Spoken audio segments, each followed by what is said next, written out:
नमस्कार, बंसल न्यूज़ देख रहे हैं आप और मैं हूं आपके साथ मधुलिका मिश्रा। आज हमारे साथ जो खास मेहमान मौजूद हैं उन्हें किसी भी परिचय की ज़रूरत नहीं है। जी हाँ, मैं बात कर रही हूं मशहूर कहानीकार और मशहूर शायर अज़हर इकबाल सर की। सर, आपका बहुत बहुत स्वागत है बंसल न्यूज़ पर। बहुत शुक्रिया, बड़ी इनायत। सलामत रहें आप। सर, शुरुआत यहीं से करेंगे। आपका एक बहुत मशहूर शेर है कि तुम आए तो भूल गया मैं सारी बातें, वरना दिल में कुछ कुछ चलता रहता है। तो अज़हर जी के दिल में क्या ऐसा चला जो उन्होंने शायरी लिखना चुन लिया?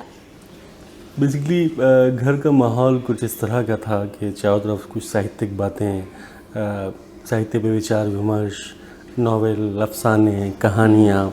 तो जब एक ही तरह की चीज़ें आपके समातों में, आपकी कानों में पड़ती रहती हैं तो आप उन लफ्ज़ों को सुनने के आदी हो जाते हैं।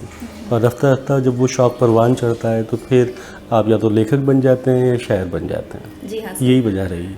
सर, आप आज जिस मुकाम पर हैं उस मुकाम पर जाना हर किसी का सपना होता है, तो जाहिर सी बात है कठिनाइयाँ आई होंगी। कैसा रहा अब तक का सफ़र?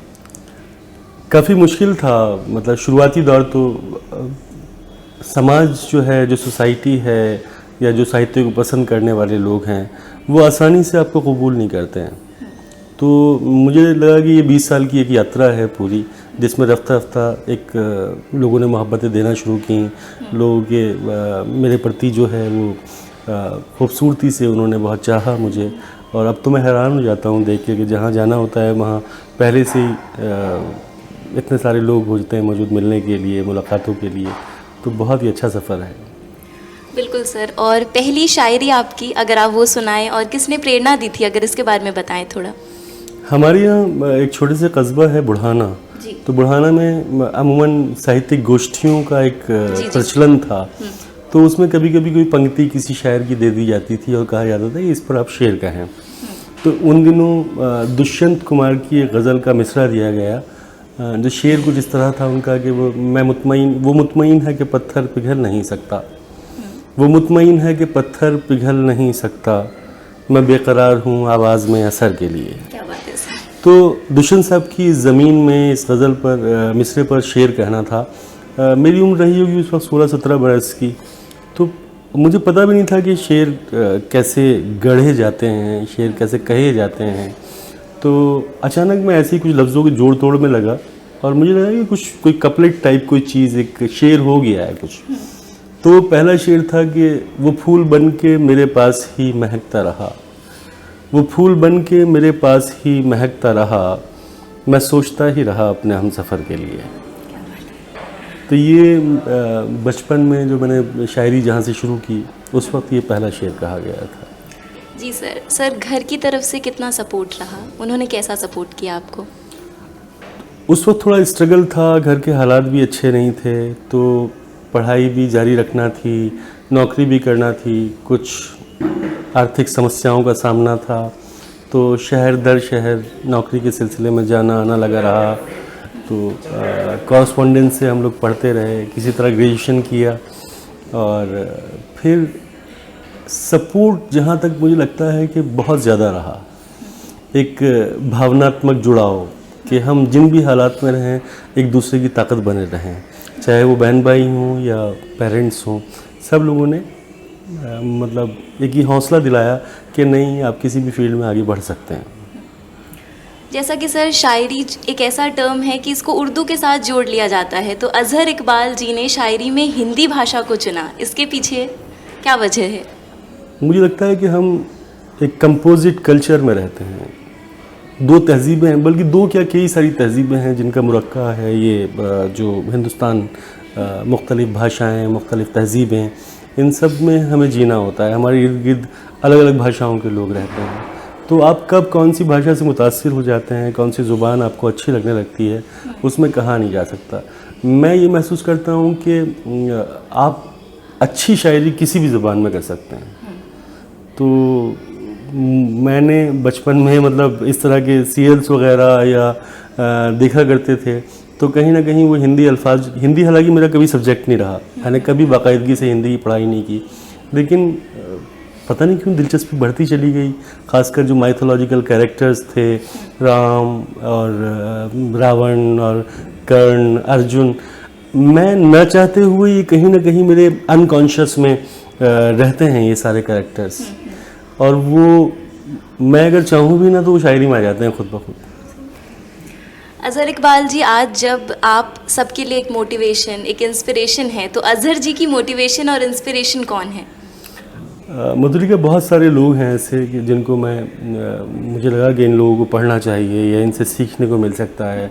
काफ़ी सारे नाम हैं, लाइक केदारनाथ साहब हैं, अशोक वाजपेयी, नरेश सक्सेना साहब या विनोद कुमार शुक्ल साहब, इरफान सिद्दीकी, साक़ी फ़ारूक़ी, सरवत हुसैन, एक लंबी फहरिस्त है। किसी एक आदमी आपकी शख्सियत साजी, जो आपके व्यक्तित्व का निर्माण होता है, वो किसी एक शख्स के द्वारा नहीं हो सकता, ज़रिए नहीं हो सकता। आप मुख्तलिफ़ लोगों से बहुत मुनफरिद चीज़ें सीखते हैं, तब जाके आपकी शख्सियत बनती है और निखार पैदा होता है उसके अंदर।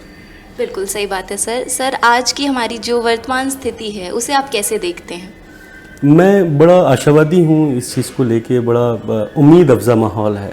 ख़ासकर जो जेन ज़ी है या जेन एक्स, जो मेरे बाद जो जनरेशन आई, उसमें बहुत अच्छी शायरी हो रही है।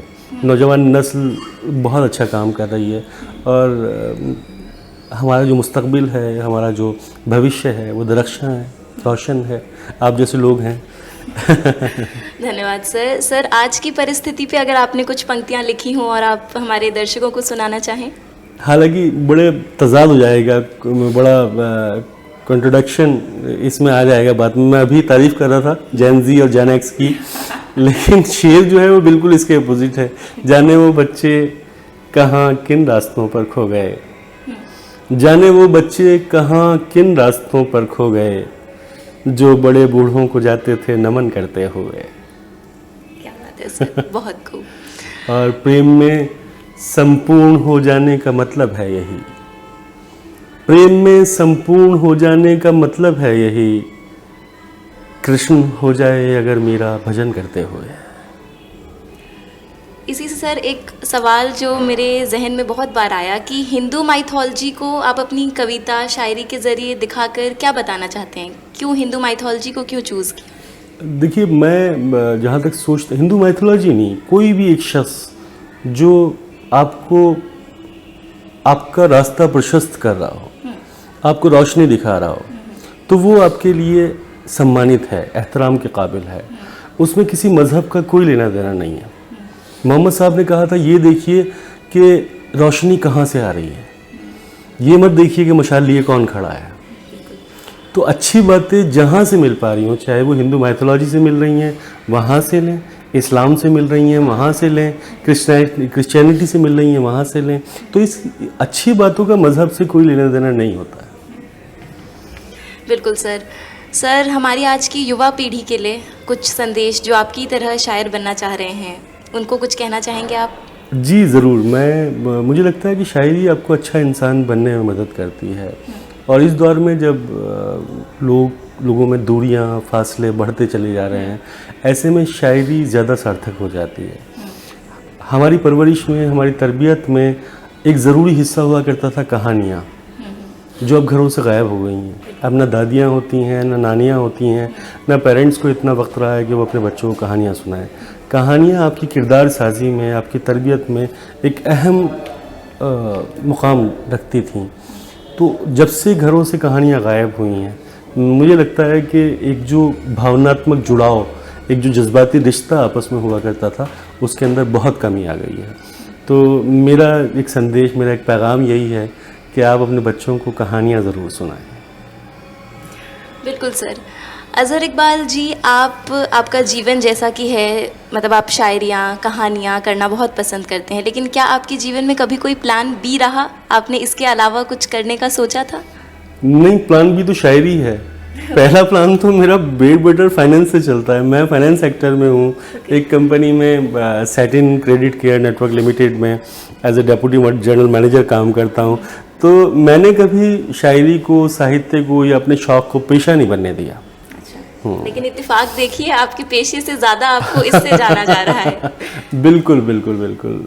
लेकिन मुझे बहुत खुशी होती है कि ये जो शायरी है उसने इस कदर शोहरत अता की, और ये सब मन जानी भला है, ईश्वर की तरफ से है कि वो चाहता है, वो जब चाहता है कि आप सम्मानित हों, आपको इज़्ज़त मिले, तो वो लोगों के दिलों में आपके प्रति मोहब्बत पैदा कर देता है।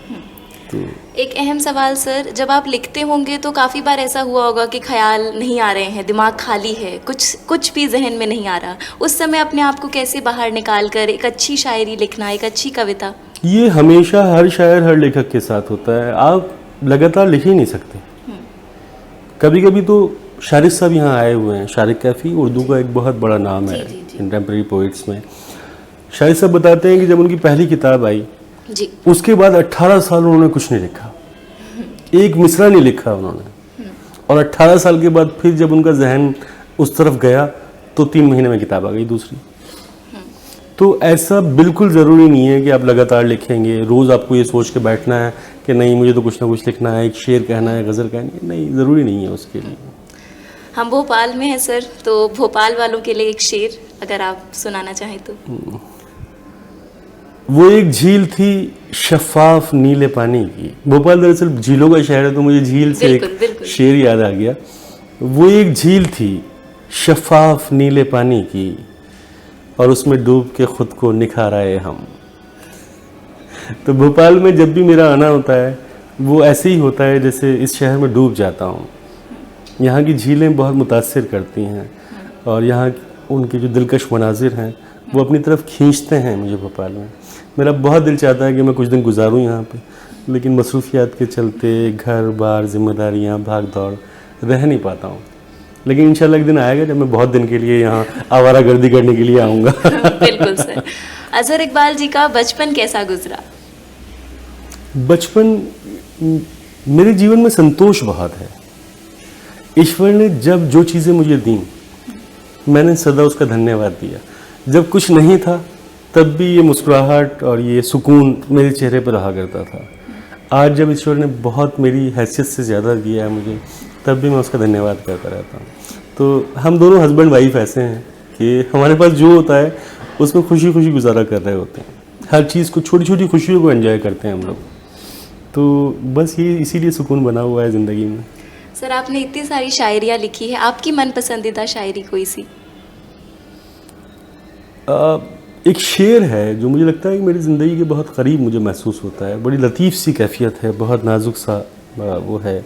उसका मतलब मैं सुना देता हूँ पहले। मतलब गज़ल का जो फर्स्ट कपलेट होता है उसको मतलब कहते हैं, वो सुना देता हूँ कि मरुस्थल से यकायक जैसे जंगल हो गए हैं, मरुस्थल से यकायक जैसे जंगल हो गए हैं, तेरा सानिध्य पाकर हम मुकम्मल हो गए हैं।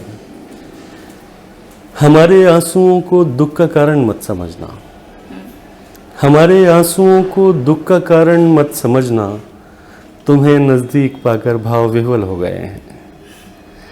तो ये मुझे लगता है कि कभी कभी इंसान जज्बाती तौर पे इस कदर इमोशनल मतलब वो हो जाता है, टूट सा जाता है, बिखर सा जाता है किसी अपने को देख के।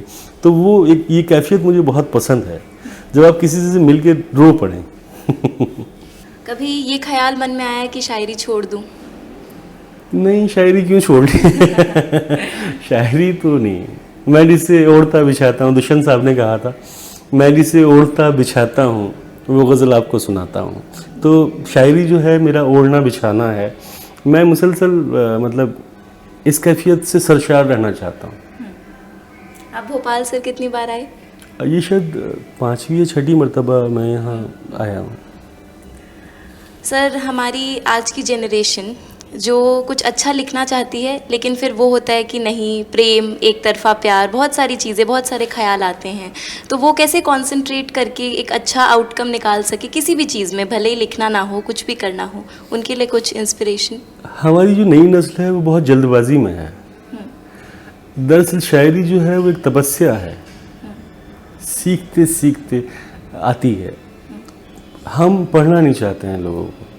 जब तक हम पढ़ेंगे नहीं तो हमारे जो हमारा शब्दकोश है, जो हमारा डिक्शन है, जो हमारा क्राफ्ट है, वो बेहतर नहीं हो पाएगा। हमें मशहूर होने की जल्दी है, हमें 2 लाइन लिखनी है, फ़ौरन रील बनानी है और उसको इंस्टाग्राम पे अपलोड कर देनी है।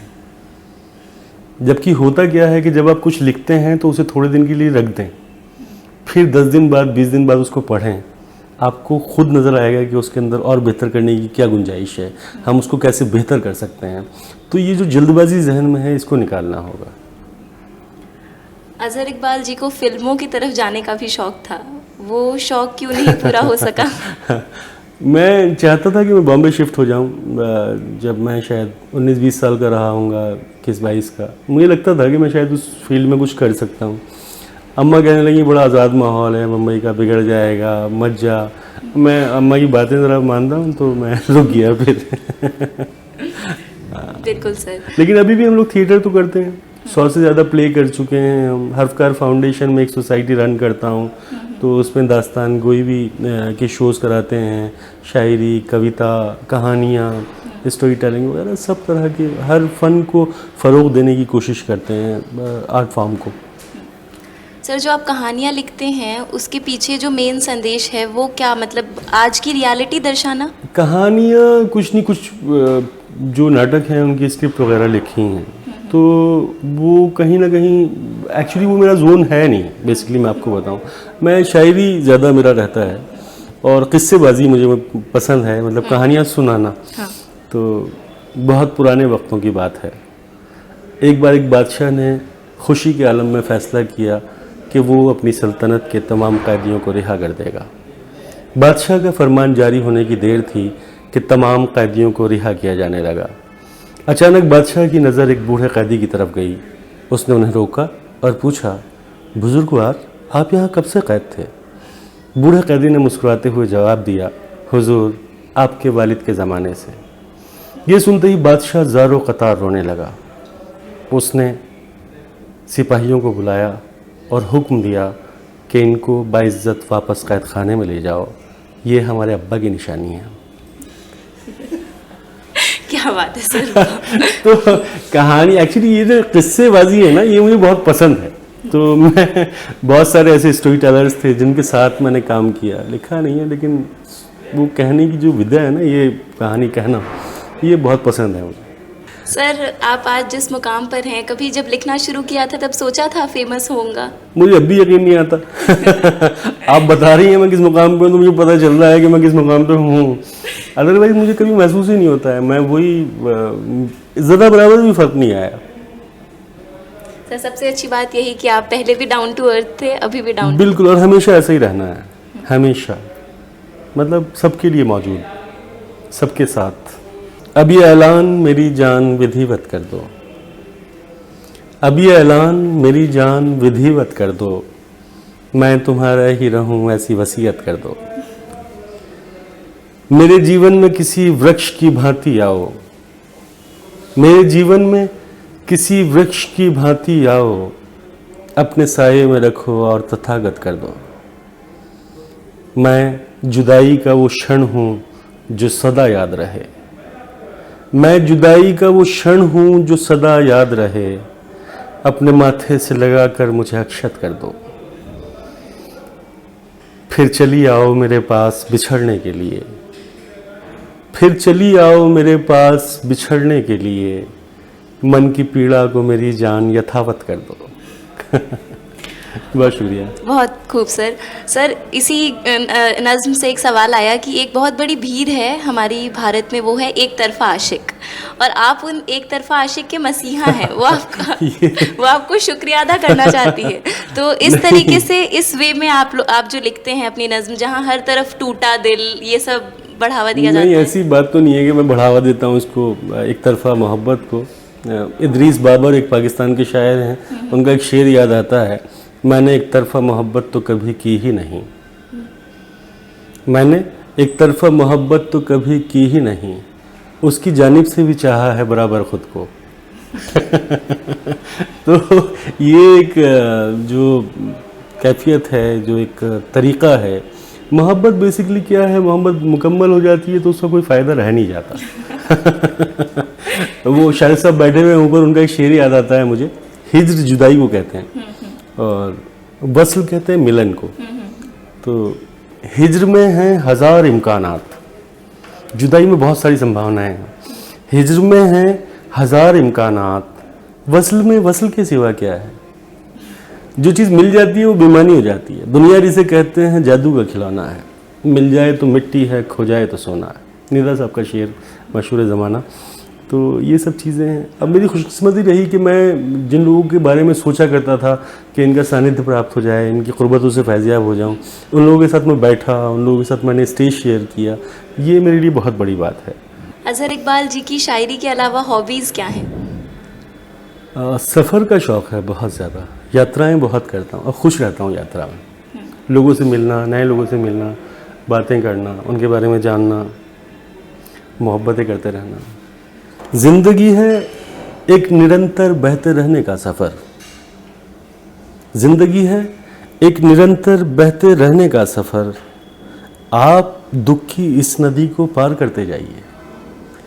तो ये जो दुख है, ये जो मुश्किल वक्त है, ये निकल जाता है, चला जाता है। आपने जैसे कि अभी बताया कि आप ट्रैवलिंग के बहुत शौकीन हैं, जी। तो जैसा ट्रैवलिंग, खान पान, इन सब के भी, तो क्या अज़हर जी को खाना बनाना भी पसंद है? जी, मैं खाना, मुझे ऐसे लोग पसंद हैं, ऐसे पुरुष पसंद हैं जो घरों में रह के जो काम उनकी पत्नियां करती हैं वो सारे काम वो खुद भी जानते हों। घर की साफ़ सफाई, कपड़े धोने से लेके और किचन के सारे काम तो वो मैं अल्हम्दुलिल्लाह अच्छे से कर लेता हूँ। वेज, नॉन वेज काफ़ी सारी डिशेस बना सकता हूँ। रोटियाँ थोड़ी टेढ़ी मेढ़ी आएंगी क्योंकि बहुत दिन से प्रैक्टिस में नहीं हूँ। सर, आज जब ऐसा समय है कि हर तरफ विमेन एम्पावरमेंट और महिलाओं को लेकर बातें चलती हैं, तो ऐसे में अज़हर जी ने महिलाओं पर अगर कुछ लिखा हो तो? तपता सूरज, जलती धरती, दूर तलक तन्हाई, रास्ता मुश्किल, मन आशंकित, साथ है बस परछाई।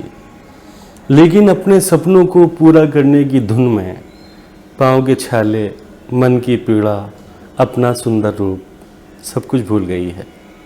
आशाओं की डोर को थामे खुद को ढूंढ रही है, कोमल सी एक लड़की। बहुत खूब सर। जब आप अकेले रहते हैं या फिर जब कुछ सोचते हैं, तो कोई ऐसा किस्सा जो आपके घर से जुड़ा हो, मम्मी ने कुछ ऐसा कहा हो जो बार बार याद आता है कि हाँ, अब इन्होंने कहा है इसलिए रुकना नहीं है, ज़िंदगी में चलते रहना है?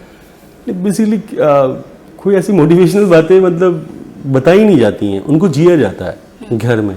आप जब उस मुश्किल वक्त को याद करते हैं जो आपके पेरेंट्स ने गुजारा आपकी परवरिश की खातिर, तो आप ऑटोमेटिकली मोटिवेट हो जाते हैं। आप सोचते हैं कि हम इनके लिए क्या बेहतर कर सकते हैं, तो वहाँ आप अपना बेस्ट देने लगते हैं अगर आप जुड़े हुए हैं तब। सर, आपने अलीगढ़ मुस्लिम यूनिवर्सिटी से पढ़ाई करी हुई है, तो उसके बारे में कुछ बता दीजिए, अपनी पढ़ाई की हिस्ट्री। मैं 2004 में उस इदारे से जुड़ा था, उस इंस्टीट्यूशन से, और अलीग होना मुझे लगता है एक फ़ख्र का विषय है।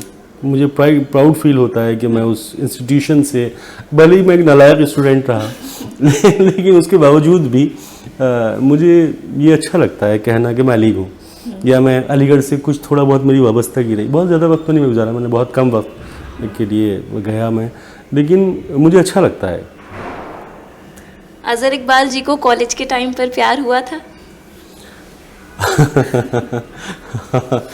हाँ, मुझे स्कूल के टाइम पे भी प्यार हुआ था। उनको कुछ सुनाया होगा आपने सर? वो एक्चुअली है क्या कि वो इतना मतलब है इंटरेस्टिंग जो मैंने लिखा था बहुत ज़्यादा, लेकिन उसमें उन लोगों के नाम आते हैं तो मैं सुना नहीं पाऊंगा। मैं जिस लड़की से मतलब मुझे लगा कि मैं उसकी तरफ मुतासिर हूँ, बहुत मुतासिर हूँ, तो उसकी कई सारी सहेलियाँ थीं।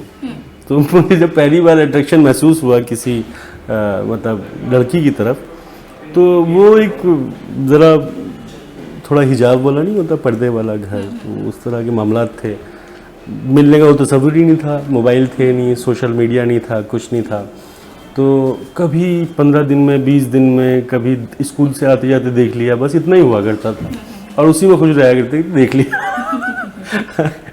तो उसकी एक और सहेली थी, वो थोड़ा ज़्यादा मिलती थी पैगाम वगाम लेके आ जाया करती थी। तो मैं मतलब मेरा जहन उधर से हट के ना उधर चला गया। तो फिर उसके साथ काफ़ी दिन मतलब ख़त तो किताबत हुई, पहले ख़त लिखे जाया करते थे और मुझे बहुत अच्छे ख़त लिखने आते थे।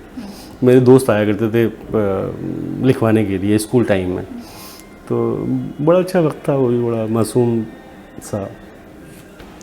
बहुत बहुत शुक्रिया सर आपका बंसल न्यूज़ पर आने के लिए। ख़त्म करते करते अगर आप दर्शकों को कुछ पंक्तियाँ सुनाना चाहें, हमें मोटिवेट करना चाहें, तो बहुत बहुत धन्यवाद रहेगा आपका। नज़र बचा के गुजरना पड़ा हर एक शय से, नज़र बचा के गुजरना पड़ा हर एक शय से, दरिद्र ऐसे कि हम भाव दे नहीं पाए। हमेशा स्वप्न सरीखी रही वो एक लड़की, हम उसको प्रेम का प्रस्ताव दे नहीं पाए। क्या बात है सर, बहुत बहुत धन्यवाद बंसल न्यूज़ पे आने के लिए। थैंक यू, शुक्रिया, सलामत रहें आप, बहुत सारी दुआएं आपके लिए, थैंक यू। खुश रहें।